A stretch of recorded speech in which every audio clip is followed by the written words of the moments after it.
That's what I jumped on. All right, so I got 1, 2, 3, 4, 5, 6, 7, 8, 9, 10. All right. Steve and Jean, have you heard anything? Jean said no, she was not coming, sorry. Okay. So why don't we get started? We good to get started? Excellent. Welcome to the Finance Committee meeting on February, thank you, 16th, 2023. We do have people on Zoom tonight, so we're going to do the roll call. Brian Bain is not here. Josette? Yes. Dennis, I am here. Audrey is not here. She let us know. Kathleen? Here. Steve Hendricks is not here. Jean is not here. Leanne? I'm here. Thank you. Larry? Yo. Adrian? Came off mute, but Yeah. Adrian, can you just say you're here since we can't see you?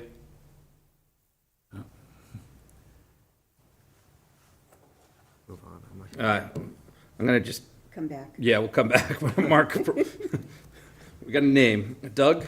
Here. Mark Sullivan? Here. Mark Trudell? Here. Lisa? Here. And Scott is not. So that gives 1, 2, 3, 4, You didn't say Larry. 7, Did- 8, 9. I'm Yeah. sorry. So that gives us 9, and we now see Leanne. Well, we now have get Adrian. Adrian, all right, good. I'll check her in. Excellent. So we have the school committee in tonight, thank you guys.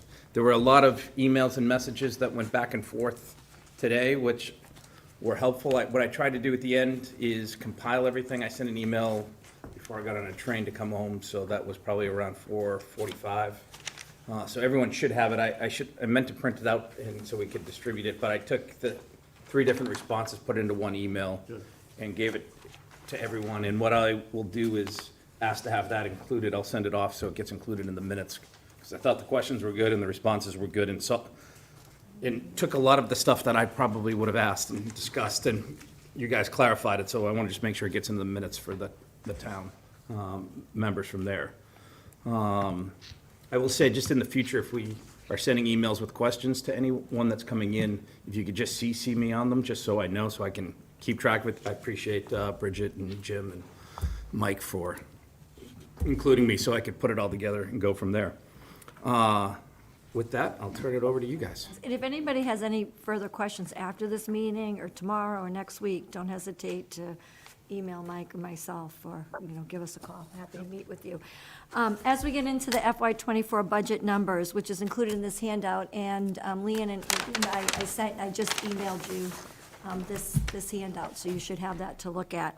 I just want to highlight a few items. This budget includes 1.5 positions compared to the 12.5 last year. And the budget will really continue to allow us to build on this foundation that we have at Walpole Public Schools and provide the needed resources for all our children and support the academic success of the district. If you turn to slide 2, that's just thanking you for your support for full-day K. It really enabled the school district to reach our community and our district goal of free full-day K that we started, way back in 2017, so thank you. Slides 3 through 7 highlights the first year of our STEM program with our elementary STEM teachers who teach a variety of topics that connect coding and digital literacy and engineering design and library skills. So they're working, for example, just a quick examples of Scratch and Scratch Junior, these coding programs, and advanced coding to create stories and projects, and really taking the skills now that they've used, these advanced skills, and be able to go deeper when they get to the setup for the middle school. The Lego and the coding for the Lego and the Lego parades, where they're sketching and measuring routes and having to enter programs and lines of code, remeasuring. So all part of the engineering design product and having to test it out and be able to have this parade. There's also a literacy component with the STEM component. So they're reading stories and building, gingerbread traps when they're reading a gingerbread story. Or the one that I like was reading about the snowball rolling down the hill, and they had to build a 20-inch hill that has a curve in it to make their ball roll down the hill into a cup, and they have to do it in 40 minutes.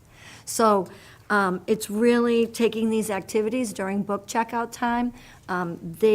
Each elementary media center averages 1,000 book checkouts per month. So we're still continuing the literacy component. Slides 8 through 10 is our capital, $300,000 for furniture and resources for these media and STEM centers. So you can see through those images, being able to rearrange the rooms to create space for collaboration. The white tables, the students said their favorite part. For some of them, they can write on the white tables. Really flexible seating space. It is a hit. You would think that we gave them $1 million. The students and the staff are so appreciative. Also in slides 11 through 14, that highlights our work study program that we started. If you remember last year, we asked for the work study position. These are students who are trade-bound or even college-bound, dropout prevention, and it provides students with internships. These students are going to graduate with a job, and all but one are paid for their internship. This spring, James Conley, who's our work study coordinator, he's going to the job sites, and he's also working on onboarding new students, looking at the junior class, connecting with some at-risk freshmen and sophomores, and making these business connections. And you can see some of these businesses. One student is going to EMT school to receive necessary training to become a firefighter. Another student is HVAC. We've got plumbing, electrical. So here's my my plug or my plea to you that if you have any connections with any companies that may take interns next year, please email me or Mike Frisha so we can connect them with James Conley so we can continue to build up this program because it really is a wonderful program. So we thank you for that. Question, do Yeah. you coordinate with the tech program at all? James does, it depends, like, I don't think right now for the 'Cause the actual tech is- jobs. You're familiar, right? It's a Yep. regional, they go Yes, out, yep. recruit companies to take students for internships in the summer and other parts. Yeah, Gene's a big part of with the tech in But terms of the are summer they- program. Are you both doing the same thing? No, it's a little bit different with the tech, but we could probably coordinate some of the businesses with them, so it's a great idea. So I don't know if James has reached out to them, but I'll check on that. Yeah, thank you. In terms of demographics, our changing demographics, you can see here, the number of our English learners are at 157 and growing. And we also have 82 FELs, that's former English language learners. So we have an English language learner, teacher or coordinator this year to service the needs of our growing population of L students. And you can see that these students are represented in 29 countries, and they speak 34 languages in addition to English. So it's really important that we continue to address the needs of this population. FEL, former English, Yep, what is that? former. So they're students, you have so many years, once they exit from becoming they're an English learner. So after those years, and they are able to meet the criteria to come off of it, they're proficient. But then they they used to be called FLEPs, now they're FELs. We just live in acronyms in the school system. So now, but we're still, the 84 students that we have, we're still responsible for making sure that we're servicing them so they can continue to grow. Out of the 157, where do they fall in the grade spectrum? Are they across the board? If you look on slide 16, that gives you some data on how they're distributed through the middle schools. And you can see some elementary schools, depending on the year. You can see Elm Street School is a little bit higher than maybe another school. You could see the high school in here in terms of their program status. But you can also see the success of these students where they're fully exited, right, at the high school. great. Coming off, so. How are the majority of these students coming?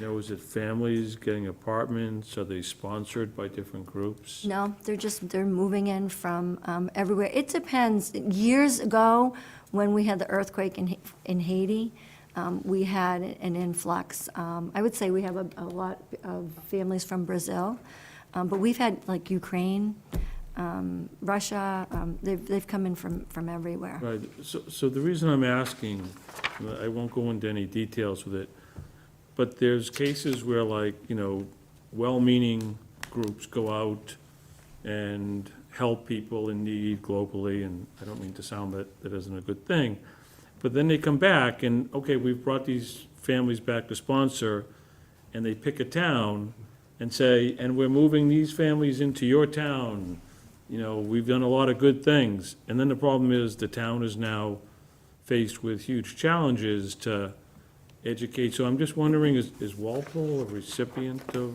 No, not that we it's- should do anything about it, but Yeah. I'm just curious. No, it's statewide. We're seeing students move in. So the from- numbers like this are pretty much across the state? Okay, Yeah. thank you. You're welcome. And then slides 19 and 20, which Mike will get into the numbers, we're really looking at special ed, just to give you some background when we talk about the special ed increase. And I think those of you that were at the legislative breakfast heard some of that, that you can see that the number of students that we have on individualized education plans. Currently, we've got 33 out-of-district tuitions on the books. We've got 4 referral packets in process for out-of-district students, and we've got 5 that are in what we call Bureau of Special Education Appeals regarding requests for out-of-district placements.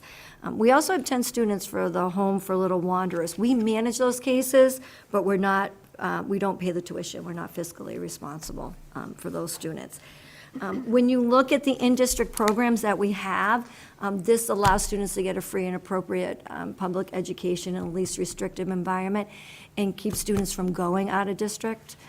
So you can see that Daniel Feeney, and I think what sometimes people forget, this is an in-district special education program that serves students from 3 to 5 with disabilities. And early intervention was really greatly diminished during COVID, and students arriving at 3 during COVID without having any services. We call those the COVID babies, and having significantly greater needs. And they begin to qualify at their 3rd birthday. So with a few months of school to go, we're still servicing the highest number we've ever had. And we have 109 students total, but I think 5 years ago, we were at 65. So the program's really grown. And then you can see on slide 20, just to, sure. Can I ask? Sure. I'm curious with the percentage, 17.4%. How does that compare statewide? Statewide, about 19. Okay, so we're just a little bit under 19. Yeah. And when you're looking at the cohorts 1, 2, and 3, you can see that those are all in-district programs. So cohort 1 is really our students with moderate to severe disabilities. They're on the diploma track, they're on MCAS track, but that's like your DLP, your district learning program at Fisher. You have a program at Byrd, and you have programs at the high school. We have a total of about 134 students in our in-district program. So those are students we keep in-district, and if not, they would be going out. Cohort 2 are your students with more global, severe disabilities. They can have limited verbal ability or nonverbal, and we have about 38 students in that program. And then cohort 3, that's your social emotional functioning, that's their primary disability, and all students are followed by a clinical social worker at each level, and we have about 28 students in that. So, and then finally, before I turn it over to Mike, I just want to commend our staff because of the collaborative work and their commitment to student learning, and also the positive partnerships we have with our union, our WTA. We had a reasonable collective bargaining. I think if you've been watching the news, you've heard the horror stories with collective bargaining in some school districts. And we settled with a COLA in June of 2.25, 2.5, and 2.25. So really, you'll find that aside from the COLA for our staff, the rest of the significant increase in our budget comes from the needs of our special education students that other districts are also experiencing. So I'll turn it over to Mike to talk Can I more ask you a about that. Sure. question first? You talked about Longview, and granted, we're kind of not responsible for them. Previously, you've had to go through extreme amount of testing because they didn't come with testing when they moved in here. They're in transit, most of them. Does the town get any reimbursement for all of the testing and such that you put together for programming for individual students? They should if they No. don't. No, we don't. So we test them, that's exactly right, Josette. We have Christina Pine, our out-of-district coordinator, who has that caseload, goes to meetings, so that's part of it, but no, there's no reimbursement for that. Thank you. Okay, so on page 22 is a kind of a high-level view of our budget, and we'll get a little bit more into it further down later in the presentation. But started with FY '23 personnel budget. You can see the starting number there in blue. Our big drivers this year that we're talking about are collective bargaining, which is approximately $1.3 million. And then you can see, obviously, it's collective bargaining and Medicaid. The Medicaid portion of that $1,502,000 is approximately $200,000. So there's been a drop-off in Medicaid this year of about $200,000, and that's related to medical services that were provided to students during the pandemic are no longer being provided. So our nurses who billed for reimbursement on that can no longer bill those services as part of their regular hours.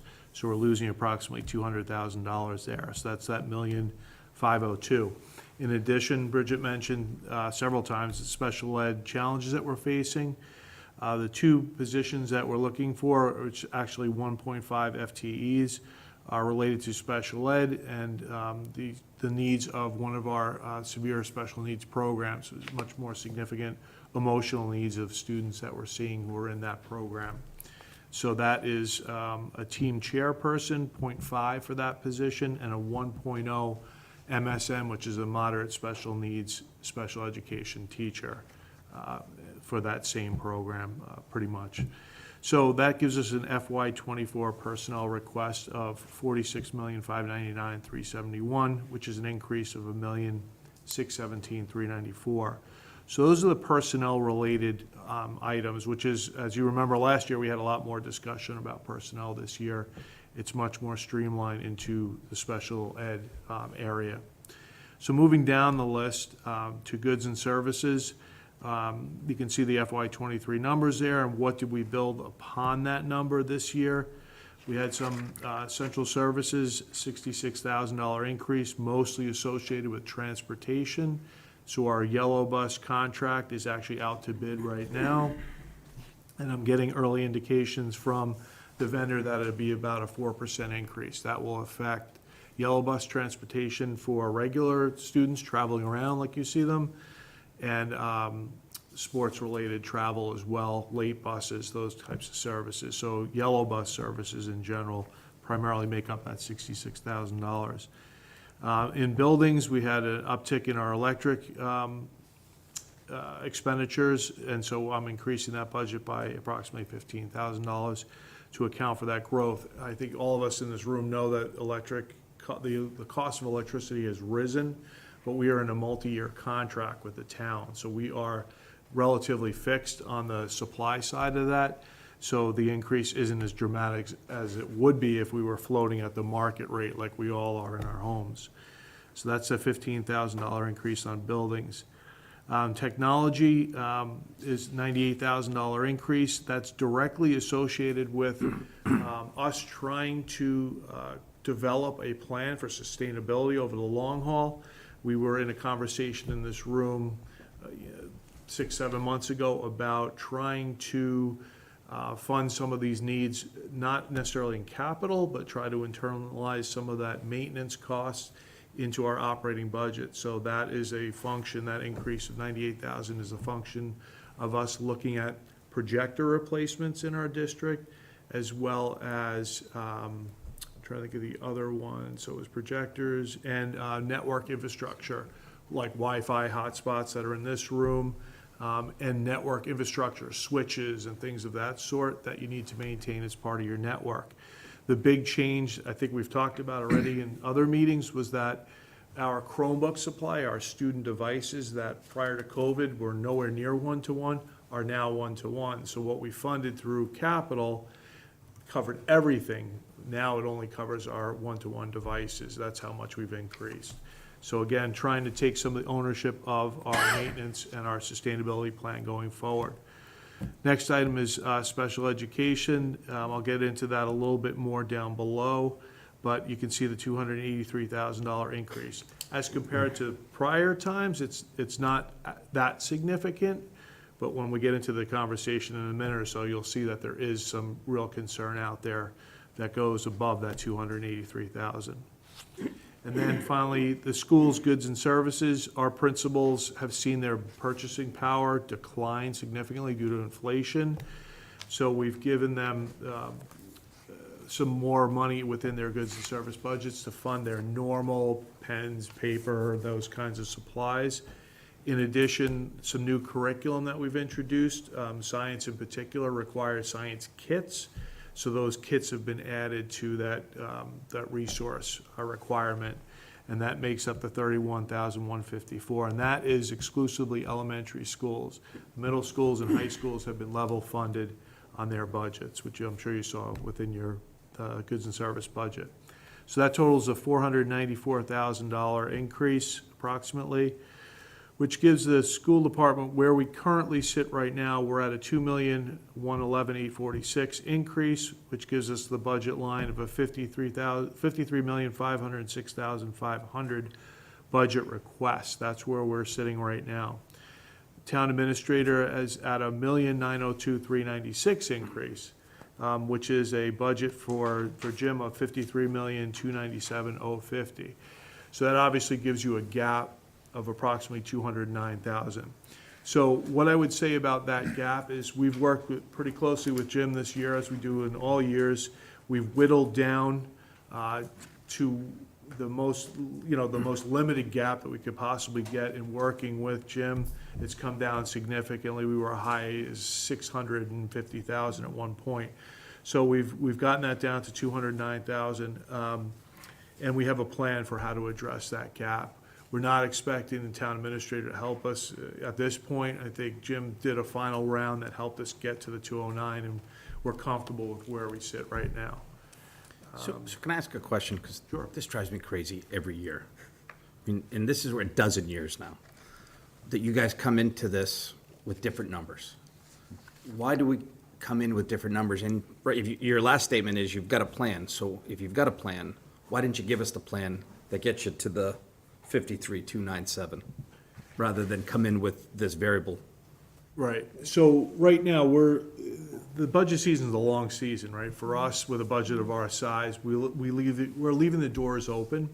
So state aid is fluctuating this year. We have a new governor who's looking at a new budget, and, the numbers are being refined. Special ed this year, statewide, nationwide, due to COVID and other factors, has really gotten out of control. And there is support that is being thought about seriously at the state level, and we feel that support is going to come our way. And so if we leave our budget where we feel we need to, we may pick up that additional support to close that gap, whether it be all the way or most of the way. The other additional piece, which I didn't mention, is attrition. So we have some retirements that we know right now we can cover 100,000 of that with attrition. So again, we're not looking for anyone to assist us with closing that gap. We know where we are, but we feel like we're gonna leave the door open until things finalize, and then we'll close the door. So I guess my recommendation for the future, I'll let other people opine as well, is I'd rather you came in with the 53,297, and if the door opens and more aid money comes in, then before we vote and approve it, then add it back in. But rather than coming with a separate one, and, there's nothing we can say, hey, Jim, give him the money, and then we've got to cut budget out of the town side, or we got to tell you, you've got to vote on the other one. It just seems like a waste of our time and your time coming in this way. To me, this is my opinion only. I don't want to speak for others. So I'd love to see in the future, come in, if you get to this stage where you think you are, come on in, and then if more money comes in, by all means, raise the budget and before we vote, and if we vote early, we can amend it and go back. But having a gap, because we can't vote on this, we can't do anything with this today, Or if we do vote on it, you're gonna, my recommendation would be to vote for the lower number, because we've got, either that or we've got to go back and take money from the municipal side, so. So the one piece that I will mention is that the school committee can always vote a higher budget and leave, as I said, the door open to more revenue coming in and being able to maintain that budget, but they can't bring the budget up once they vote it. So if we voted a lower budget and closed the gap using our resources and more money came in or funding was available through some resource, let's say related to special ed, which we're taking on that burden this year, we wouldn't be able to take advantage of that because the budget has already been voted. So just offer it as a counterpoint. I'm sure the school committee has, we've talked about this at length. This is not a, spur of the moment decision, but I understand where you're coming from. Yeah, and we gotta, it's just one of those ones, the way it comes in, it always seems like it's an adversarial approach, then we hear it isn't. It's We always not. find a Yeah, solution, no, it's- but yeah. it just bugs me. Like, for example, the governor's trying to roll the OSD, the 14%, into her budget. If that goes through, that's $224,000 to our benefit. But we have to look at the timing of school committee vote and, like you said, voting that higher number so that money comes in. So the issue is procedurally from the school committee. You guys are voting before you submit this, is that it? Or has the school committee already voted on this? The way the charter's written, charter says specifically, the school committee has to deliver their budget request before the first Monday in February, and I have to deliver the budget message by then, along with the balanced budget. Eventually, we should rewrite the charter, because whenever they wrote that part of the charter, the state didn't work the way it worked. I mean, I'm always telling, last few years, not this year, I've asked, the select board, please provide me with an extension. They have, we've delivered it on time, but it's one of those, like, I don't get my insurance numbers till literally, like, a few days before I provided the budget message. They're working with their principals and figuring out everything else. It's just, we need to extend the charter out so doesn't bind us, so it allows for a governor taking office and them granting her until March 1st to deliver that message. So these are just food for thought. We're kind of boxed in the way it's written a little bit, so. I will say, I don't know, probably shame on me, I should have known this all along, but I didn't know that was the reason. didn't either. Okay, good. 'Cause I was If gonna you didn't ask- know it, then. But we do work collaboratively, we Well, really but do. It always And gets we're like, resolved, this is but man, where it's we are. annoying coming in and like, we're off and like, why are we doing this Yeah. year after year? Yeah. That explanation right there makes a lot of sense to We me, wait for which, state aid to come in, and so now we're waiting for March 1st, and if March 1st is not rolled into our budget, I have a legislative breakfast with the tri-county team to try to pressure our legislators to help with, everything, circuit breaker, you name it. Can I just add to Jenny, we do really, I think, have a good thing going here in Walpole in that people can talk to each other in productive ways. But this is the way it happens across the state. First of all, there's always some level of tension between the school department and the municipal What department. are you talking about? She said some. The end of the sentence was, because there's a limited amount of money. But, across the state, each town is working through until they get to their town meeting. So it's not specific to us. It's about, you put out your needs, you look at the available revenue, and then you see what you can work on. But I think we're in better shape than a lot of other towns because we don't come at each other from a combative point of view, but it does. but understanding that if it's a procedural matter, which I guess shame on me for not knowing that. And you're right, Jim, we should change the charter so we can get rid of that procedural error. Yeah, because they end up voting, Challenge. school committee Sorry. voted, yeah. I know we have some questions. Actually, I still have more to go through, just so you know. no, but it's still on this topic. Yeah, because it's always my understanding that we are voting what the town is gonna give you. You Yes. can still vote your own budget and says, we will find the resources somewhere. Right. So we're basically just saying, this is what the town's gonna give you. You fill your gap however you can find it, whether it's changing fee collections or, you check your census and all of a sudden, 3 out-of-placement students have now moved out of state. Great, we just saved ourselves the $200,000 we need and we can go forward on our budget. But if you get replacements for those kids, at least set your spending threshold so you can cover those kids if you can find the resources. If you reduce your budget, now it's like, now I gotta cut staff because I can't go above the budget I voted. That's a really appropriate description for this year, because the liabilities coming down our way that are not captured within our budget, that I'm gonna talk about in a minute, are exactly what you're talking about. At least I'll have some wiggle room, whereas if I lower the budget, then I have to make up all of it. So it does make a big difference. Okay. Lisa, did you have a question? It was answered Okay, thank you. All right. on the special ed. On the electric, Mike, oh, No, go ahead. on the electric, you mentioned you have a contract, so is it a fixed price? So I guess I'm trying to understand, if it's fixed, don't you know what it is, and why would you need more? Because it's not, the whole. I think, supply is fixed, distribution is not. So it will go up, but it won't be nearly as dramatic as if it were supply. Okay. So I'm hedging, and it's not an exact science. I mean, you know how electric is. I mean, I've seen mine, and 15 doesn't seem like enough. Yeah. Would it be possible, in somewhere down the line, to provide, trending, comparative information, 22, 23, 24, for me, a numbers person kind of, and also, I'd love to see the trends in the grades. Yep. How many kids do we have 3 years ago in first grade, just Actually, I the sent population that to you, was. but I haven't. That came, Did, What are the last minute questions? you know what? I didn't send Sorry. that one. I will forward that one. I was in meetings, That's so all I right, I can didn't give see it to my you at the email. end. I have extra copies. Okay. So mine at 6 We'll get it tonight. to- That's it, no, it's a I great didn't see question. that one. Okay, Yeah. you got it then, never mind, I thank you. got one more and then, Yeah, so, sorry, Mike. so I guess just helping me a bit, the school committee can pass whatever budget it wants. The town then passes a budget, and let's say it's less.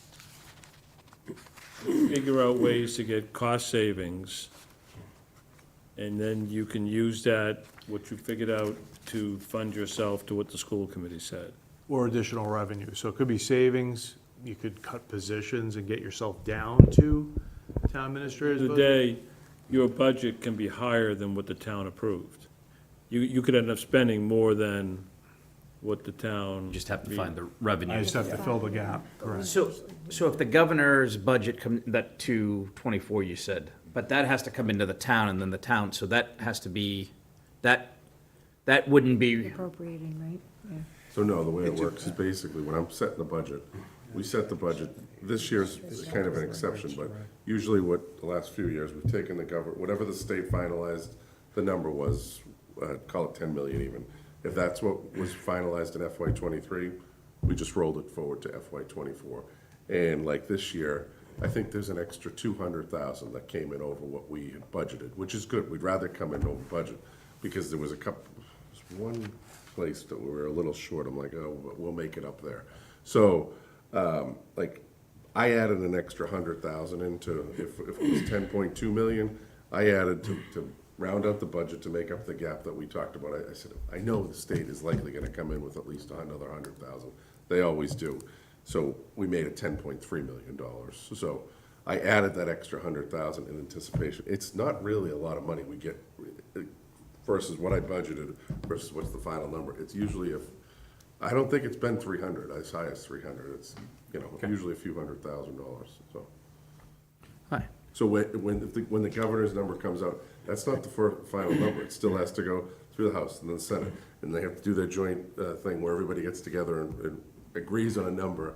And that's usually not until June, July. end of June, or sometime around then, well after our budget's set. Yeah. Hi, sorry. Just to also follow up, so we mentioned this briefly with the student numbers, the sheet that you sent, it's a lot of information, but it breaks it down by schools. For me, and I'll just speak for myself, I'm just interested in, what's the trend? How many kids were in first grade, second grade, third grade? I don't need to know particularly what school they're in. Okay. Because what I'm interested in doing is, as the number shows, the student population has declined by 10% over the last 10 years.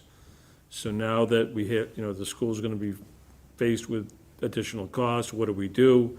So I'm just looking to see, okay, are there more kids coming in first and second grade? Is the population shifting, so it's just a very simple spreadsheet. no, Again, good that's idea. just for my own, I don't mean to speak for everybody else here. Yeah, no, we'll do, yeah, Yeah, that would We be have it. useful. That's what I was As thinking. opposed to school, yeah, by total grade. yeah.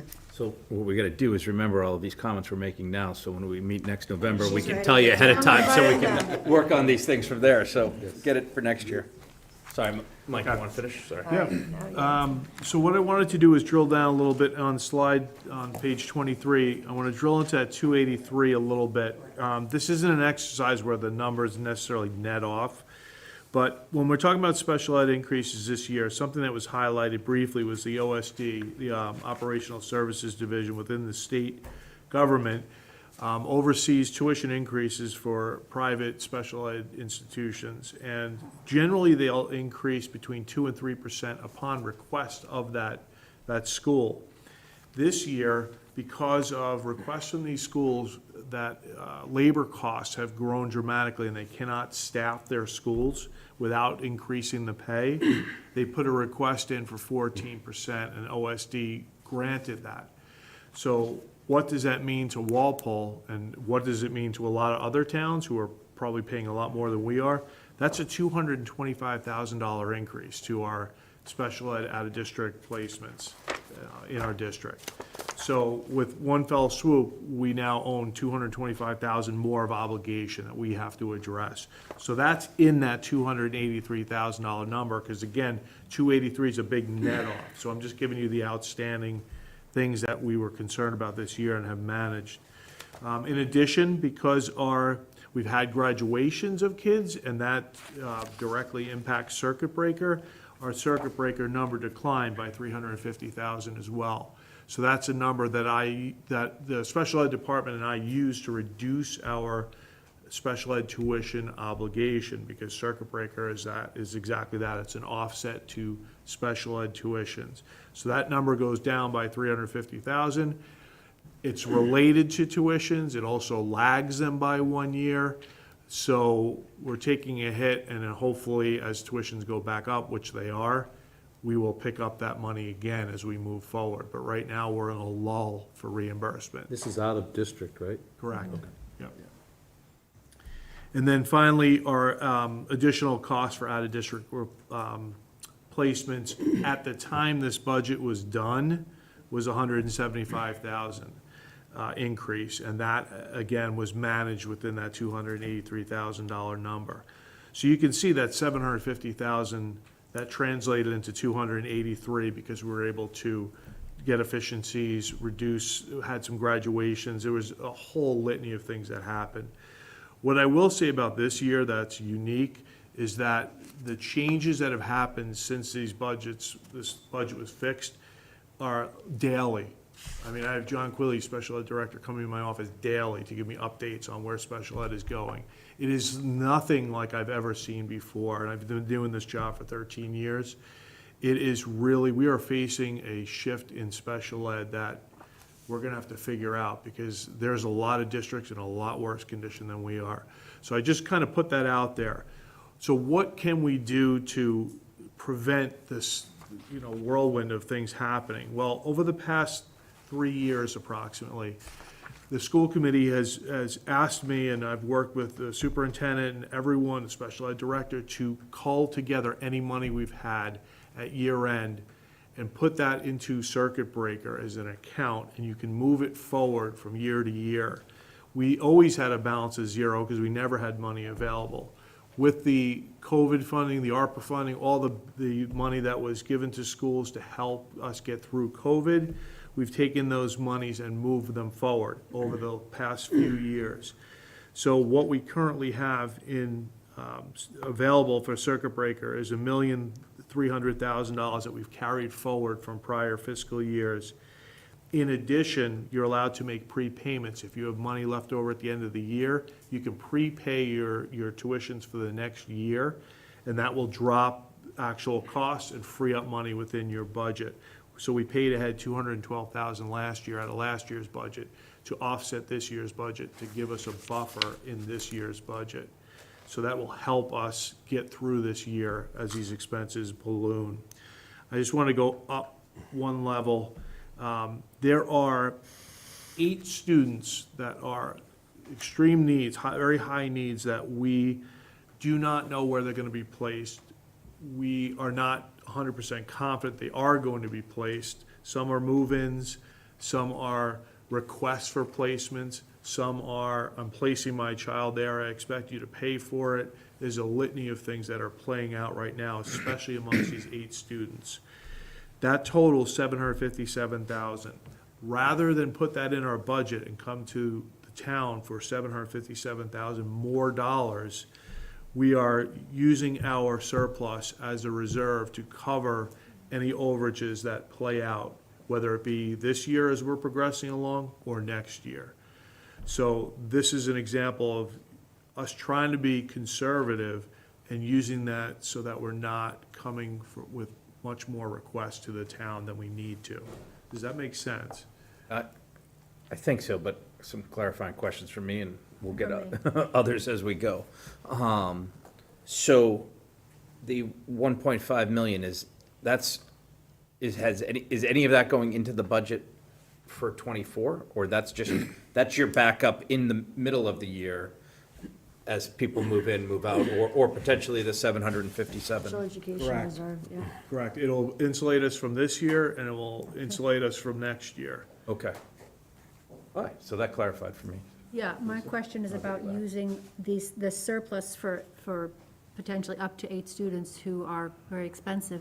Then next year, they're again gonna cost $800,000, and we won't have that surplus. You could, so, yeah, I mean, that's where the operating budget would come into play. You could carry it forward for one more year using one-time money, but you could see where that's gonna go. So, Circuit breaker, something, circuit you know, breaker. we've, you know, and I'll look to this year's budget to try to coddle money together and move it forward as well, but that's, right. It gives you the insulation so that we're not exposed on our operating budget, but I would be coming back to have that added to the operating budget. Sure, no, we all need to be aware Yeah. that that's very real, and it might not even be 8 in future years, it could be 10. Right. You know, and that we're not gonna ask you to come up with $1 million out of nothing. You know, it's great if you pretty much have it in your pocket for this year, but yeah, I think we all need to brace ourselves for that kind of expense. We got Larry and then, okay. Can the money, it's only good for out-of-district, can it be plugged into the regular operating budget, the 1.5, or is it specifically for special ed? It's intended to be for special ed, but business administrators who know budgeting can figure out how to use that to benefit general ed or special ed, to be honest with you. But it's earmarked really for special ed, and it would go towards that, but by doing that, it would free up budget in other areas that could be. It's a trade, Right. yeah, I get it. Right. Does it, maybe I misheard, does it have an expiration, others, if you don't use it, you lose it? So you're supposed to carry it over, you're supposed to use it within 2 years, but every year we roll it forward in the next year's circuit breaker. I'm getting in the weeds here. And it allows me to perpetually roll it forward as long as you do it the right way and it's not a violation. The only limitation on this specifically is you can't go above what your circuit breaker reimbursement is of the next fiscal year. So we're at 1.5 and our circuit breaker, I believe we're expecting 1.6. So I'm getting close to that threshold. What I could do to help the situation is do more prepayments of students. So I can, again, use other strategies to help mitigate what's coming down the pipe. Thank you. So if we place 8 students this year at 100,000 apiece, they would be in the census that you would submit for circuit breaker that would get reimbursed next year? So at this point, we wouldn't be obligated to cover any tuitions because they're in another district. Okay. So unless they're a collaborative and they move in, we're not on the hook. So they would move in next year, we'd be obligated to cover them next year, and then we would get the reimbursement the following year. Okay. And there's your lag, and that's the problem. Okay, all righty. Got it. So, it's a really confusing subject, trying to follow all this. I guess what I'm wondering is, you know, are you comfortable with the program? In other words, what I mean is, students come and they request services. Do you find that these students are really warrant the services? Are you finding that, the town is paying more than it should pay? I'm not denying that we do it, I'm just trying to understand, like, here's this additional students coming in, and they have needs and such like that. Do you find that, okay, of the, 20 requests we get, all 20, they really warrant the services? How are they evaluated? Just something that gives me like, no, here's the program is well-run, we understand what needs to be done, and this is the way the numbers work out. Yeah, when they come in, or you have a student, they go through a battery test. It's a whole evaluation. You have so many days to Do test. we do the test, or does the third party? We do it, or they can have outside testing, but we always do our own testing. So you have that, and you come to an agreement. If you don't agree and you feel like you can educate the student, and because it's the least restrictive environment, and providing FAPE, and if you can do that, and if a family disagrees, then that's when you go to mediation, and then if it's not resolved there, usually it's resolved through mediation with, certain services or service providers. If it doesn't, then it can go to the hearing through BSEA, and that's when you'll have a hearing officer, and then the hearing officer will take over and decide where this child goes. But, a parent who might unilaterally place a child out of somewhere and say you're gonna pay for it, that has to go through channels, and that would go to hearing. And then the hearing officer may say, no, you can't do that. You have to come and go through the least restrictive environment first before a student's placed out. And that's why we have all those programs, because the student has to go through those channels, because we want students in the least restrictive environment. Okay, thank you. Leanne? Thank you. Can you hear me? Yes. Okay. I just had a question about the special ed program. Does this include everything from, extreme needs down to, on the other side of the spectrum, like executive function and just, lower level light IEPs? Is that the whole spectrum, or is executive function treated differently? And you can jump on this, but it depends where it is in the budget. Like for goods and services, then it may be students with executive functioning, or depending on what they need or the personnel that's associated with it. Okay. Students that have those programs in the packet that have more significant needs, then there's different resources that are tied to those students. But when we look at some of these on page 23, when you're looking at circuit breaker, and you're looking at out-of-district, IEP, out-of-district students. Okay. And my other question is just kind of in general. I know you had mentioned a few times that we've seen an increase in the requests for testing, and COVID has definitely taken a hit. Do you feel at all that, every parent, if they would like their child tested, or if there's a sense that something might be wrong, they're entitled to that? But do you feel as if you ever run into a battle with a parent, your child is okay, but the resources are kind of being utilized for what turns out to be not a non-issue, or I'm just curious if there's, because anecdotally, I was with an individual who said, oh yeah, we get free testing. The school, they're just going to send him, but he ended up not having anything wrong or any learning disabilities. So I just wasn't sure if we were running into No, we never have, any of we don't that. have any disagreements ever. Perfect, it's perfect, living the dream. No, if a parent requests testing by law, we test. That's the Okay. law. And then there's certain criteria whether a student is picked up for services. If not, then we look at what we can do through the gen ed to give them the support that they need, but not through special ed services. That's why sometimes if a family does outside testing, we always do our own. Because if you don't, then you automatically, by law, would have to accept that outside testing. So we Okay. do ours. And sometimes if a parent doesn't qualify, they can reject private. it, right? And then you go back and you reconvene, but everything's always done in a large team, in a team meeting. Okay. All right. Thank you. Josette, sorry. Where does the April date come in? I remember ancient history ago, there was something about April, that if a student came in prior to April 1st and after April 1st, how that affects your So, budget. yeah, so that's the out-of-district students who have tuitions associated with them. If they move in after April 1st, the district who's sending them is obligated to fund that student for the following year. If they come in prior to, we're obligated to pay for it. So it is a hard date. Yeah, thank you. I couldn't remember, so I wanted a refresher.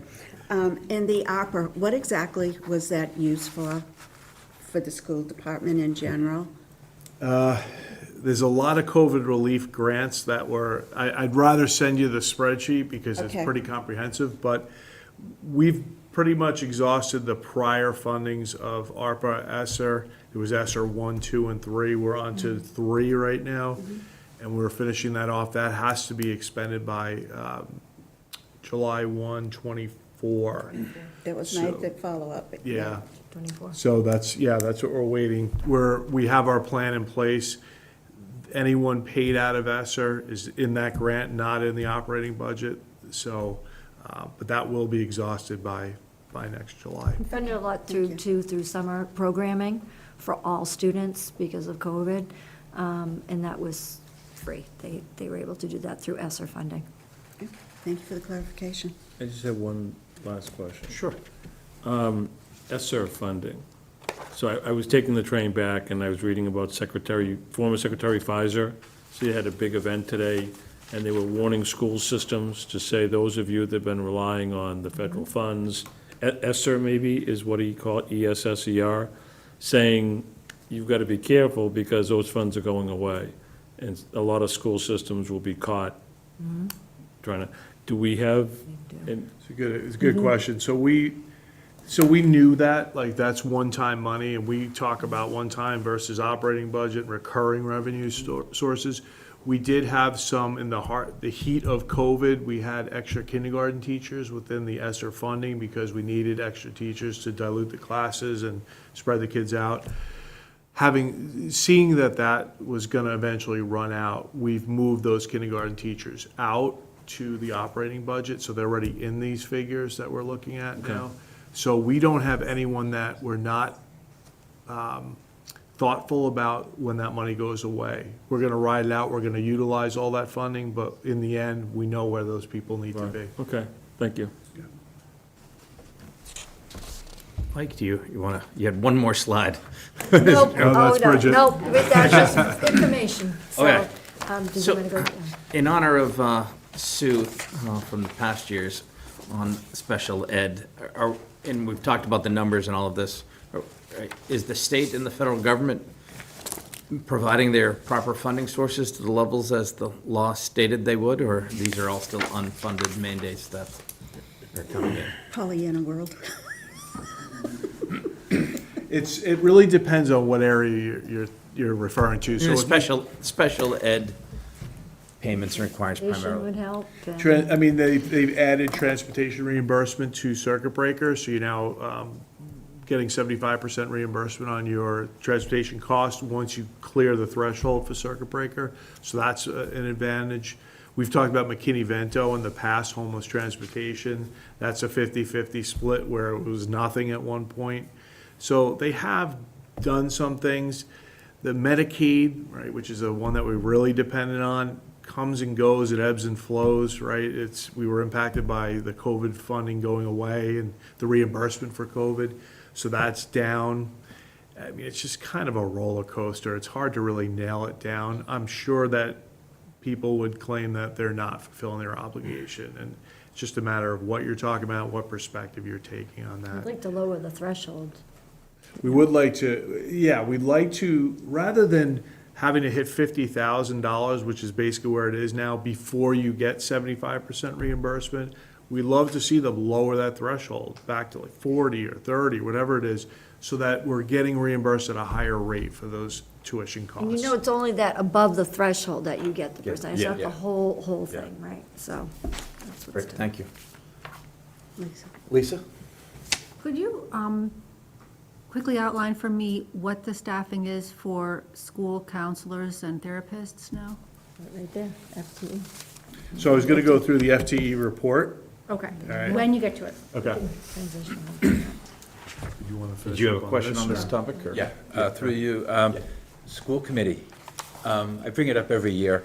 Is there any movement on the legislative body to address the difference between what is truly educational for out-district and what is medical and residential costs of these outplacement students? God, that's been 13 years we've You been kind of talking pick that. and choose, Mark, to see like which things are Yeah. gaining traction. That's not a big one for this year. Yeah. The big one basically is that the special ed circuit breaker should Yeah. have a lower threshold and a higher reimbursement rate, Yeah. because it's not, like, the point that you're talking about leaves like families that need medical support in the lurch, like, so I guess what I'm saying is, it's an easier fix to ask to fix the circuit breaker, and that's the one that has gained traction this year. So, it comes up, but it hasn't come up in a big way. Yeah, I mean, looking at it, it's like, when they used to have the state hospitals, it's Yeah. just like, well, the towns weren't obligated to do much of anything educationally because they were in a state institution. And the state basically shut down all the institutions, put all that funding back in their own pockets, and created a circuit breaker that doesn't benefit the communities. It's like, well, you did away with a program where you were paying everything. And now you're telling us that we have to pay for the residents of these people, the medical expenses of these students, and it was something that you were paying for originally. And it's like, if they could take that back on the state's dime and say, the educational component of these outplacements is X. And then you might not even need a circuit breaker because you're only paying $30,000 a student, because the rest of it is the medical care and being a placed resident where you're actually living there. So, I remember when they first made that change, like, we went through it to see whether it would benefit Walpole to have the circuit breaker versus you used to get half of your, like, residential costs paid for. And it was a benefit, but it was a slight benefit. Yeah. And to the question that Mike was just asked, I think that the state is doing a piece, but it's not keeping pace year to year with the growth. So my guess is that if you compared the two now, it might be a benefit to go back to the old way, which nobody's gonna do. Yeah. But, it could be. right, okay. All right, so, Is the formula based on, like the income of the communities, or do they, communities that have lower AMI or, median income get a bigger reimbursement than a town of such as Walpole? On circuit breaker? No. No, okay. And that's one of the reasons we're arguing for it. It's, a kid who qualifies, and it goes to that district regardless. Chapter 70 is funded, but based on need of the district. Thank you. so next, I know you've got some questions, it looks like, in different sections of the book. You want to talk about the full-time equivalents on the personnel side, which I Do think, that, Yep. and then we can. Yep. since it looks like 87% of the budget is wages for personnel, let's go there. Okay, so, for the sake of timeliness, this is a report that I've given to you guys in the past. It compares FY '23's budget to FY '24's budget, and it gives a variance in FTEs and dollar values, okay? So, there's not a lot of movement going down the list. I was gonna start at line 19. Yep. If that works for you guys. That's where my first check mark is, so that's perfect. Okay, so 12.59 FTEs, I imagined you guys would ask about this, so, off the top of the 12.59 are 4 individuals that were moved out of grants because the grant either could not keep pace with the increases of their salaries, or the grant was eliminated, or the grant went down. So there's 3 factors involved in this. So that's 4 of those individuals that are part of that. The remaining individuals relate to what our conversation has been a lot of tonight, which has been the programs within our schools. We have severe needs programs that are in different schools that require specific expertise from the moderate special needs teacher who's teaching the class. But what's even more difficult to keep track of are the ESPs. We have a lot of ESPs in our district, and what we do at the end of each year, after the budget's already been set, we look at where's everyone moving, where are the kids going, what placements have changed, and we basically assess what we have for ESPs that are available and where they're moving to. At that point, we have our ESPs to start the year. We come out of the gate. This year, as we've been talking about, special ed has gotten in across the state very challenging with specific needs of emotional and learning as well, but more so emotional needs of kids for a variety of reasons. I'll just leave it at that. A lot of these positions are directly related to those programs. So as students move into those programs, from whether they're in our mainstream population and they're having struggles, or they move into district, we have examples of both. We need to hire ESPs, who are aides, basically, to either work directly with that child or to enhance the overall services in the school, because the numbers have risen and we did not see that or budget for that in our prior budget. So the remaining balance of those individuals are new to particular programs. I don't want to get into the specifics because it could identify kids, but they are the severe needs at both elementary, middle school, high school, and especially preschool. Our preschool numbers, if you haven't heard, are going up significantly. The students that we are getting through the town of Walpole, our regular students that come along every day, have more needs than they've ever had in the past. So you'll see ESPs being added to that program. The preschool, when the students hit 3 years old, they come into the program. So it's an open enrollment. So it's ongoing and moving. And those challenges keep coming throughout the school year. And this is evidence of some of that. Does that make sense? I know I'm throwing a lot at you guys tonight, but. Lisa? Yeah, I think it's very interesting, and I want to respect the privacy of the students you're talking about. But you said that some of these ESPs are helping kids that would have more social and emotional issues? Correct. Okay, so that is probably where I was headed with inquiring about guidance counselors and social workers. So would an ESP be somebody with less professional qualification than your line 22 people? Yes, absolutely. Okay, Some may have a 4-year degree, 2-year degree, or no degree. We've actually opened that up because we could not find people, so we've become more flexible with people who want to have a job here as an ESP, and we just provide more training and work with them. But we're trying to be as flexible as possible to staff these positions. okay. I mean, I've been very impressed with the heroic efforts that your line 22 people have put into our kids.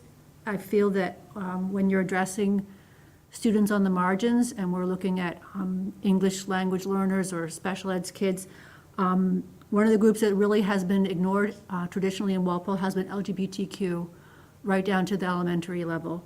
And I wonder if anyone in level 19 or in level 22 would be addressing the very specific needs of this population, which sadly does not have a state requirement to address, and perhaps is easy to ignore for that reason. But I hope we are not ignoring the needs of these kids. So I would say line 22 would be more for that than line 19. The reason with 22 is now we've added, there are 2 counselors at, each elementary school now. When you remember, we had like 1 for 2 schools bumping back and forth. Yes, this is huge progress. Now there's 2 at each middle school, which we've always had, but now we have 1 going back and forth, and then, so that's a help too. So that's where you've seen that. Even though it's flat, that's where we've increased over the years. Your educational support professionals, they're more that they're in the classroom, rolling up the sleeves with these younger children who are nonverbal, high-functioning autism. It may be with certain ones, they're 1 ESP to 2 students. and working in that substantially separate population. That's what the role of the ESP is to do. So I loved this happy story of what the school's doing with their money, but it would be great if next year there was also a page or two about how and that other marginalized group, the Yeah, LGBTQ awesome. group, Yeah, is absolutely. being supported. Yep. I want to make sure that we're very open and explicit about what we're trying to do to help those groups and measuring that help. Yeah, absolutely. With respect to the privacy of the kids, but, yeah, Perfect. Yep, absolutely. thanks. Question, and I'll get to Adrian in a second. The ESPs, are they paid town employees, school district employees, or are they outside contractors? So it's another good question. So these individuals in here are in the operating budget, so they are all employees of the town of Walpole. But having said that, because we're struggling so much to find ESPs to do these jobs, and that's not just us, that's across the board. We're actually doing better, I think, in a lot of ways than other districts. We actually have agency ESPs who do not show up on here. They're part of the goods and service budget paid out of like a consulting line within special ed's budget. They cost twice as much as these individuals. They're about $50,000 apiece for a full year of their service versus 25 for our own hires. And we have four of those, I believe, right now alone that we're paying through agencies. Some start, they don't all start at the beginning of the year, they're staggered, but you can see where that cost is gonna add up quickly. That is, we're managing it, as best we can. Just one thing. Adrian? Can you hear me? Yep. Okay, great.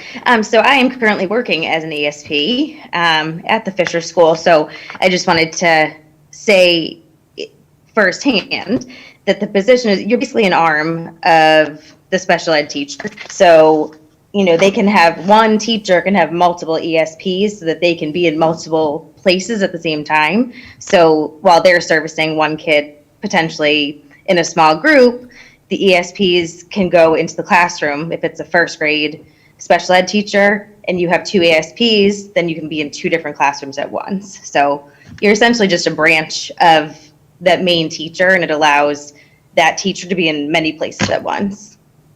Wonderful. Any other questions on this subject? We'll keep going down the line.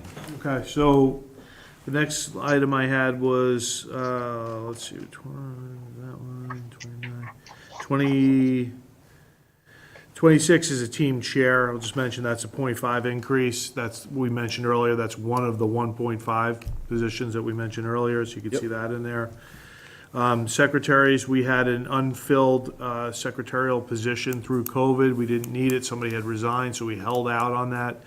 But we basically reinstated that at the Boyden School, and that's a half FTE. So we put that back in place. The budget, we had utilized those funds in other places. So that's back in. Media specialists and mobility aides are minor, so I'm kind of skipping over those. OTPT 0.6, that's increased, partial increases of FTEs due to services that have ramped up. So we're not hiring full individuals. We're usually putting like a 0.2 to somebody who's less than a 1.0. And we're filling that gap without hiring another individual. Teacher aides is minimal. Van drivers, there was a question about van drivers. So our van program has, as important as it was at one time, whether it be financial or services, the quality of service we do, has become absolutely critical. It is the difference between some kids, new kids that come into town that need transportation, actually getting to school or not. And what I mean by that is the vendors have hit a ceiling on how many people they can hire. It's not about vans, it's about individuals who can drive. And we're in a queue waiting for the transportation for these students. So you can imagine families moving into town hoping to have their child transported, and there is no transportation. So our in-district program was about 16 to 20 students that were transported in town, and we used YCN, our vendor, for in-district transportation. We're now up to over 40 students that ride our vans. So we do our drop-offs, and then we go out and do our regular out-of-district runs that we were always doing. So we've become more efficient by need. It's put obviously more stress on the transportation coordinator. Kim Poirier does an amazing job. She also manages yellow buses. But she is really, when somebody's out, it's a struggle. She's driving herself, so, but the program is solid. The savings are beyond what they've ever been at this point. So it's an amazing program, and we're fortunate to get 2 more drivers. Hold on, Larry? Oh, I'm gonna go up a couple lines. Can you just explain what the difference between team leaders and team chair is? Team, I'm trying to think of that distinction. That's on Yes. 24, line 25 and 25 and 26. Team leader. Team chairs are special education, so those are your ones that are in, they're like your special education, they run the meetings, they're like the head honcho for special education in all the buildings. So there's one in each building, except for the elementaries, they're split between the two. Team leaders, I believe, are the coaches. I think it's Shannon Finley. Right, then who's you have like ELA. your literacy specialists, Shannon Finley, people like that. They're your team leaders that are more curriculum related. Are they- Gen Ed. They're certified teachers and such, right? Okay. They're like a coach who will come in the class, work with the teacher, will sometimes instruct a class, but they don't have a regular schedule. Okay, And and that, they have an academic specialty. Correct. Yes. Right. okay, and that brings me to, what's the job coach then? Job coach is up at the high school. That is individual who works with our special needs students, who takes them out and to their placements, travels around with them. Very similar to what Mark was talking about with the tech program. That's what we do for our, the Got it, special needs okay. program. One final sorry, one, I'm sorry, sorry. The secretaries, a half a position, but it's a variance of almost $100,000. I'm not quite clear on that. 3% of that is the actual cost of living increase, and the balance is the new position. So, I ran the same numbers. It's like, okay, yeah, there's, if you go back to a. It's a per- COLA. Yeah. Of all the secretaries. It's a COLA, but I think, I'll have to look at that one, because it seems a little high for the COLA, but it's definitely the half, which would be 25, and the COLAs, there's probably something else in there I could pull out, and I can send that to you as an explanation. I'm just looking at the numbers, eyeballing it, it seems a little high. okay, thank you. Mark? Okay. Yeah, so back on the van drivers and monitors, I'm assuming that all those people are part-time employees, or are they considered full-time? So it depends on what route they're running, what their responsibility is. A lot of them are over a .5 FT, which would mean they qualify for benefits. Most of them do not take it. So if I were to guess, out of 16 drivers, I would say probably 3 at most are taking benefits. Okay. I've checked that in the past, and I was very concerned about it as well. And are they non-union? They are non-union. Okay. Actually, monitors are the same? Monitors are the same, yep. And part of that increase as well is that I've had to increase their hourly rates. I mean, these people making $16 an hour, Yeah. they're up to $20 an hour, and very happy with that. That was over a few years, it wasn't. Any other questions on the FTE section? Comprehensive. Okay, and then we have the comprehensive, you guys Yep. have that as well. So this is just kind of a rehashing of our overall budget, but it's a good document to the overall budget. So, over in the request for FY '24, you can see our personnel number, which will coincide with the other documents we looked at. So the adjusted personnel request is $46,599,371. And then our goods and service number is $6,907,129. That gives us basically a 4.1% increase with our overall budget request of $53,506,500. And then we talked about the town administrators, where he's at, and there's your 209 gap. Down below, we have our circuit breaker estimate. You can see that drop off I was referring to earlier, the 342,000 decrease. That's for that first circuit breaker line. The second line is the carryover that I was referring to. That's that buffer of 1,301,000. I also had the other 212 on the other sheet, which was the prepayments. Next one down is Medicaid. You can see that dropped off by approximately 200,000, which I mentioned earlier is what we're having to absorb within our operating budget, that decrease. Mike, sorry, one question on the circuit breaker, the 1.6 million. So that's the money that came in, or we expect will come in, and we'll approve it in the fall budget with the free cash transfers, is that just? No, that's Medicaid. Medicaid? Circuit breaker, we submit for reimbursement based on costs, and then they approve it. It doesn't, it comes in directly to us. Okay, great, thank you. All right, and then McKinney-Vento was zeroed this year, but we do have a significant uptick. We're expecting to pay out about $50,000 worth of transportation for McKinney-Vento. We will get $25,000 back. That I didn't know when I was doing this sheet, right? That's evolving as we go, but that's as solid of a number as I have at this point in time. So 50,000 cost, 25,000 reimbursement. And will that 25,000 go towards the difference between your budget and Jim's budget? No, that'll reimburse us for money that we are expensed this year. So I don't really build that into the larger budget. I know what you're saying. So for next year, you're saying if you're getting 25,000 in off of expenses from this year, could I add that? I guess you could if I looked at it that way. It's a very gray Gotcha, evolving thing. thank you. Okay. The McKinney-Vento, the program where if a student comes to Walpole but wants to continue to go to school where they were going, and we share the bus cost. Homeless.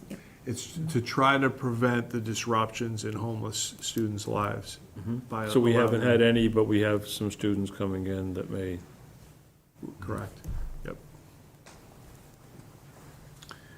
Transportation is the bus fees that we collect. So that looks like, I'm down into the fee section now, so that's 338,000 for that. Athletic fees is an estimate of about 370,000. Boosters clubs contribute approximately 300,000 per year. Preschool, we collect off the tuitions for the students who are peer models, not the students with IEPs. That's 155,000.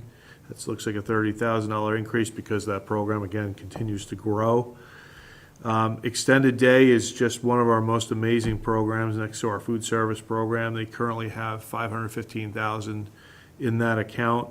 That is another level of reserves that if we needed to, we could use. I could move around custodians and people that we charge off into accounts to help free up money within our operating budget if we needed to. I currently have 6 custodians in that account, so that 515 is with paying 6 custodians every year. That would normally be in our operating budget. Extracurricular activities, 40,000, and parking is 32,000. Fiddler.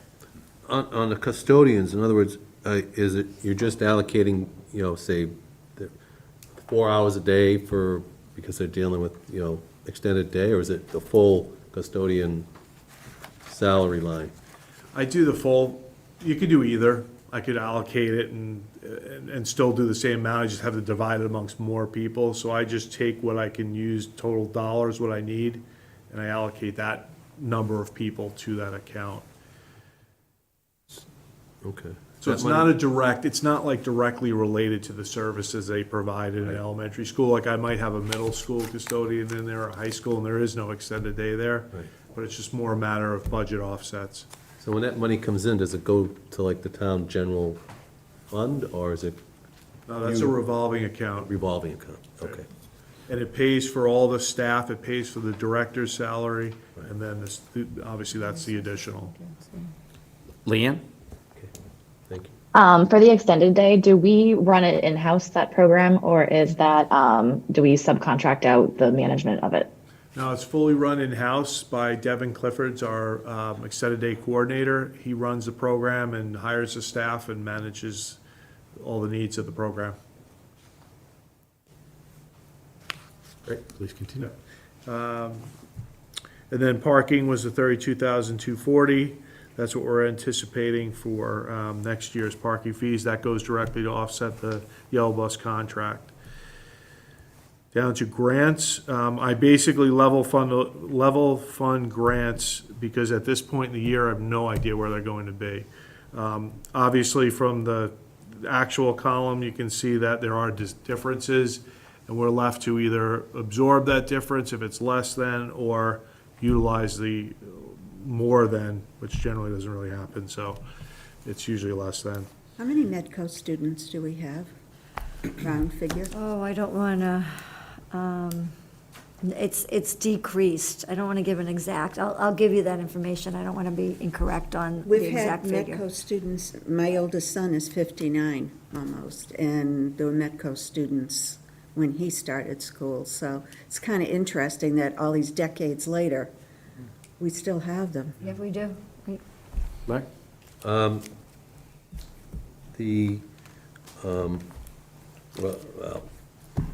The grants you, here that are listed, you mentioned several of the grants are COVID-related, whatever, short-term.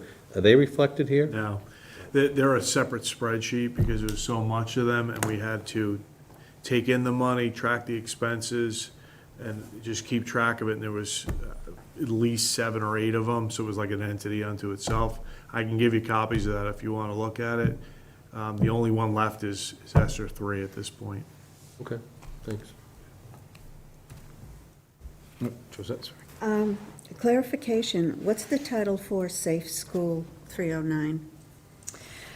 That's part of anything that we may do in terms of, like, for example, a couple years ago or last year, we did a threat safety assessment team through tech. So that paid for the professional development for that. If we have any resources in terms of anything that has to do with anything with school safety or any type of social emotional learning might fall into that.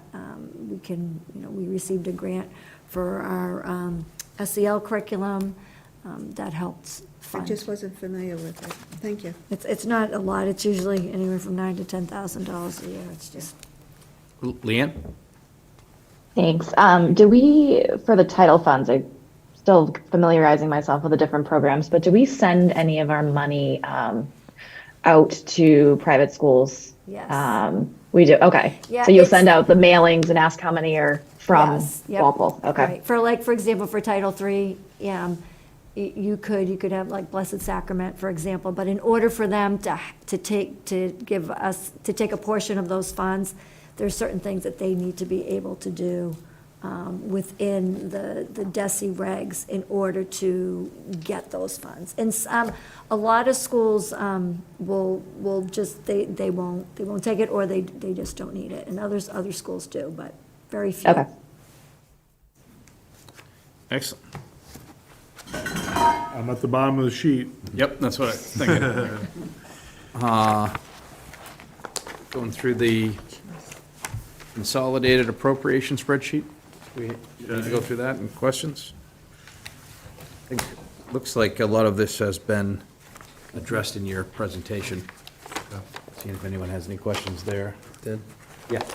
Sorry, The Larry. big difference between, I'll use central services and 22 actual expenditures, 2.1, and now 23 budget, 1.6, and still about 1.6. Well, and the same special ed was almost 3.5 and 22 actual expenditures versus budget of 2.6, and now it's about, I guess, why so much in 22? Is that COVID? Yeah, I Hit it mean, all. that was a heart of COVID, right? Would be 21, the year would be 2021. So a lot of variability and a lot of things. I'd have to pull the reports, and Okay. It just seemed, then it came down. that's the nature of it was just chaotic. Okay. Any other questions on this section? We've got a lot of other sections here. Do people have more? I just kind of go through the the best approach to do this and not waste everyone's time. If you want to just send them to me, I can get you answers. I see a lot of blue check marks here, so. All right, Doug, All right, let's go with your Doug, blue fire check away. marks Hey, just over turn it there. over to Let's- Doug let's- here and just let him go to town. He's got everyone else's anyway. I'm just sitting back and listening, and I didn't see the email that you'd sent earlier, so I don't know. Doug was the only one who attended our goods and service meetings, too. Well, that's, Lisa was there. Oh, and Lisa, Lisa's But there. Thank you. that's part of the reason why I don't have that many questions. I'm just nitpicking.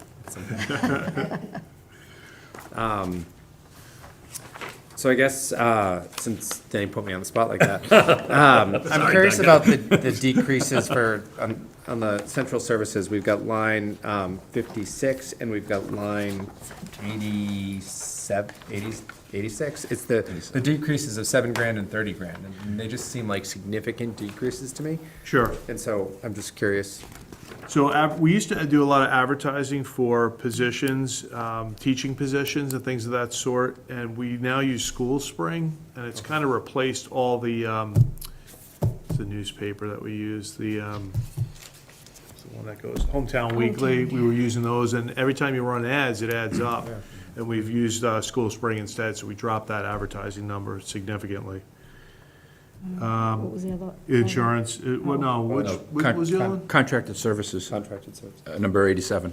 That was in my email. That was the contract service, the majority line item. That one goes to instructional support and the district-wide initiatives. So, for example, with that one in the past, the elementaries had Claire Landrigan through the literacy program, who was a consultant, and that was a 3-year. That's ended. So that's where we pick up. And now we're on to the math, Bridges professional development.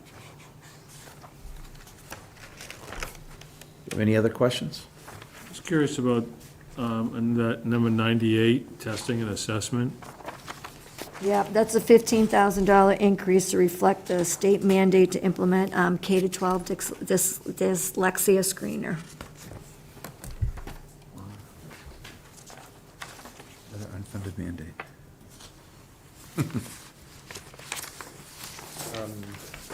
Go ahead, sir.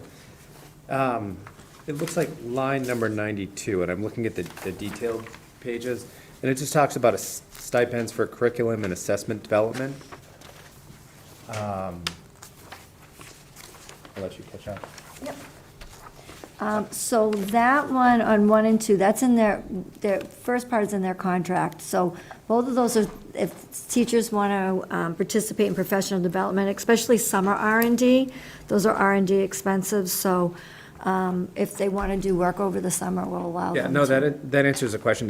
It didn't talk about it being a collective bargaining thing, so I was just Yeah. thinking that's part of a job, and it shouldn't be a stipend. Yeah, they have to, they have to apply for it, and we allot them the number of hours that they need based on the funds that we can allocate, and based on the need and our priorities in the district.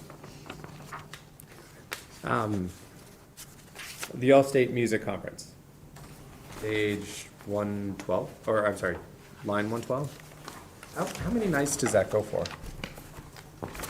Let me see, out of district music conference. Which line are we looking at? It's budget line 112? Oh, okay. Extracurricular. Is that district in SEMSBA, or is that something different? I think it depends, because it's at a different place each year, so it's if the students make the All-State, Right. depending on where it is, where they'll I go. was So it just- must just be that, I mean, obviously if it's local, they're not staying. Well, no, I was wondering if it was one night or two. It doesn't say in the justification, so I was Okay. wondering if we're putting them We up can find in a out. suite for $800, or if it was No. just 2 nights. We'll note it.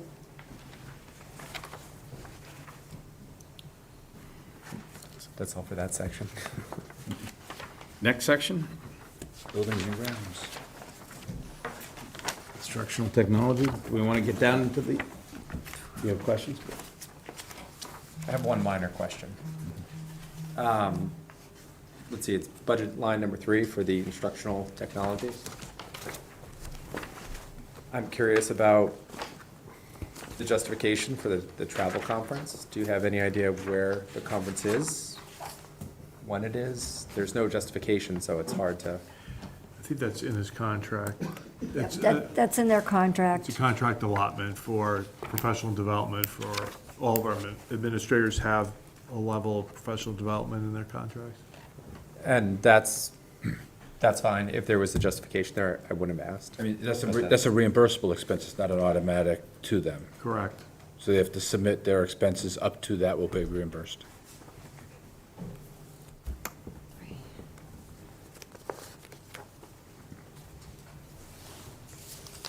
Building and grounds?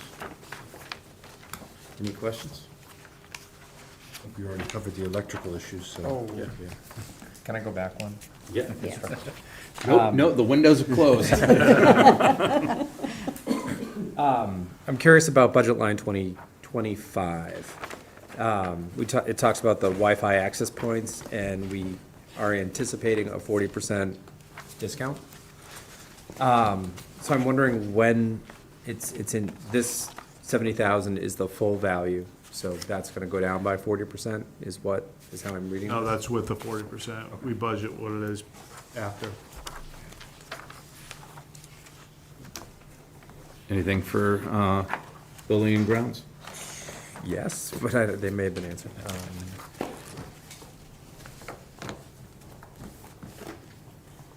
This one was answered. Leanne asked this question. So that What do you got next? I see one more blue. Oh, no, that one's fine. Yep, that was all set. Do we have other questions from anyone else? If not, I'll say thank you very much. All right, Doug, we'll add those two to the All right, I thought we were going to justifications. special, just one question on the special education, the outplacements. Does someone, like, audit their costs? Or if you send a student to outplacement, like, how do we know the cost is appropriate? The out-of-district will do the fees. There's packets that go out to different districts, and that's our out-of-district coordinator working with Dr. Quealy to make sure that the placement is appropriate, and then to also look at cost. But in terms of cost, they will, if they send an increase, they're gonna tell us where they're gonna increase the cost, not 14% across the board, but let's say this one out-of-district placement is going to increase. We get a letter, and we can go to DESE with that out-of-district place to, if we want to disagree with the increase in the cost, and then they make the decision. But does the state do any program? I mean, who's to say that they're not paying outrageous salaries or other costs? Is it competitive, or is the child like, no, this is the program they're gonna go into? I would imagine like that's it. There's not like 3 or 4 where you get to choose the lowest. It so- depends. Obviously, if it's something like school for the blind or school for the deaf, there might only be, 1 or 2 schools. But if there's others that they send packets out to more than one out-of-district placement to make sure that, that it's meeting the children's needs and that we're fiscally responsible. Okay, thank you. Leanne, did you have a question? I did just have one quick question. If you had to go find any cost savings for any reason to close the budget gaps, obviously there's a big line item in there for transportation, and transportation is a very big beast, but I guess is there a way to consolidate bus routes? Is that something that's out there if you needed to go find money? I only think because some of these buses are half filled and parents are driving their children a little bit more. And I know you have to provide transportation to school, but I didn't know if that was something that's looked at as a way to kind of cut costs. So at one point, we had 18 buses and we cut them down to 16. We changed our tiering. So we've looked at buses pretty closely. Unfortunately, the contract, you put it out there and you're going to get one bid. And I'm sure at the state level, they talk about collusion amongst, I probably shouldn't use that term, but things like collusion have been brought up, but we have looked closely at it. Connolly indicating a 4% increase this year to the bus contract is reasonable, given the inflation and the cost of fuel. But it is something we've looked at in the past. Excellent. Well, thank you guys very much for your time. Thank you Thank for all you, your thank you. information. We have I forgot to do it again. I'm awful at minutes. I will send out the minutes that I have from, I think, one of our last meetings in the fall, and get those to everyone. The next meeting's the 27th. I will not be here, so Doug will be in charge, running the meeting that night. Josette will be in charge, telling me what to do. Be a lot of votes, that'll be the most intense meeting of the year. There's only 4 items on the agenda, so yeah. Yeah, exactly. So we'll get, when the warrant comes and everything else, as soon as I get it, I'll get it out to everyone from there. I think that's it. Anything from anyone else that they need? Thank you, guys. Thank you very much. So not next. We're good? Motion to adjourn? Second. First and second? Oh, I gotta do the roll call. Do Damn a it. roll call. Yep. Hold on, sorry, I got the list. Go through who's here. Josette? Yes. I'm a yes. Kathleen? Yes. Leanne? Yes. Larry? Adrian? Yes. Doug? Yes. Mark? Yes. Mark? Yes. Thank you guys for knowing which one. And Lisa? Yes. So adjourned. Thank you, guys. Enjoy next week. Yeah.